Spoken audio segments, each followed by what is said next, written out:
Assalamualaikum warahmatullahi wabarakatuh. Pada kesempatan kali ini, saya Dino Priyandi Saputra dan teman saya Jonathan Aldi ingin mempresentasikan hasil video dari presentasi kami yang berjudul teori-teori humanistik atau eksistensial, yaitu teori person-centered dari Carl Rogers. Biografi Carl Rogers. Rogers dilahirkan pada tanggal 8 Januari 1902 di Oak Park, Illinois, pinggiran kota Chicago. Ayahnya, Walter A. Rogers, seorang pekerja teknik sipil, dan ibunya, Julia M. Cushing, seorang ibu rumah tangga dan seorang Kristen Pentakostal yang setia. Carl Rogers adalah anak keempat dari 6 bersaudara. Rogers merupakan seorang yang cerdas dan dapat membaca dengan baik sebelum menginjak TK.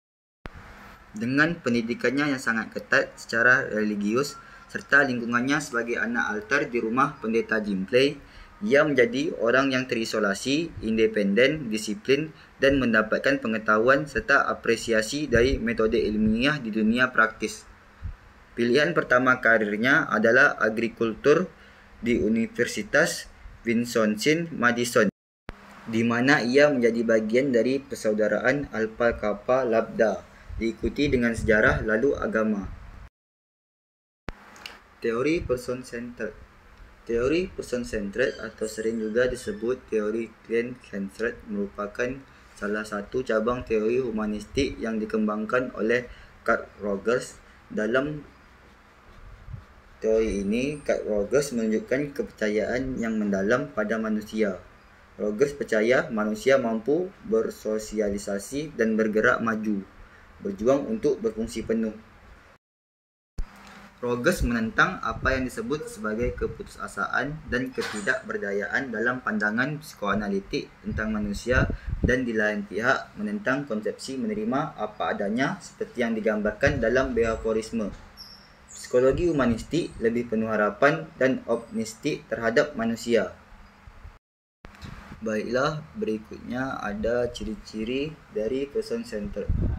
Dalam ciri-ciri ini, Rogers tidak memamparkan teori person-centered sebagai suatu pendekatan terapi yang tetap dan tuntas. Orang lain diharapkan dalam teori tersebut tidak untuk didoktrin atau sebagai tempat percobaan yang berkaitan dengan proses terapi. Pendekatan person-centered ditunjukkan pada tanggungjawab dan kesanggupan klien untuk menemukan berbagai cara menghadapi kehidupan secara nyata. Klien adalah sebagai orang yang paling mengetahui jati dirinya sendiri dan menemukan tingkah laku yang lebih pantas untuk dirinya. Prinsip-prinsip dalam terapi person-centered diterapkan pada klien yang fungsi psikologisnya berada pada taraf yang relatif normal maupun pada klien yang penyimpangan psikologinya lebih besar. Berikutnya ada aplikasi teori, yaitu empati adalah kemampuan untuk memahami apa yang dirasakan klien. Hal ini mengacu pada kemampuan terapis untuk memahami secara sensitif dan akurat, tetapi tidak simpatik, pengalaman dan perasaan klien di sini dan sekarang.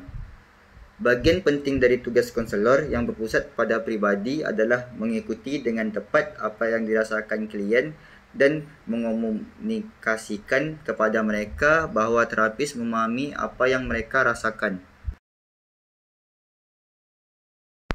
Kritik terhadap Carl Rogers.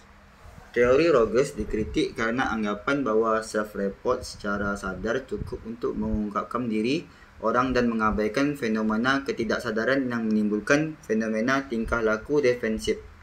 Namun, teori Rogers merangsang kegiatan peneliti kerana Rogers memelopori riset psikoterapi.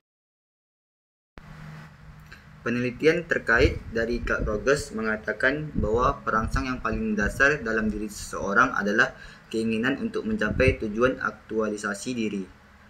Aktualisasi diri adalah keinginan seseorang untuk menggunakan semua kemampuan dirinya untuk mencapai apapun yang mereka mahu dan bisa dilakukan.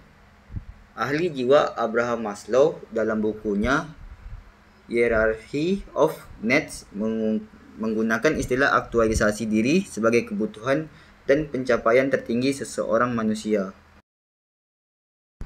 Baiklah, sekian dari video presentasi kami. Apabila ada kata yang salah, mohon dimaafkan. Wassalamualaikum warahmatullahi wabarakatuh.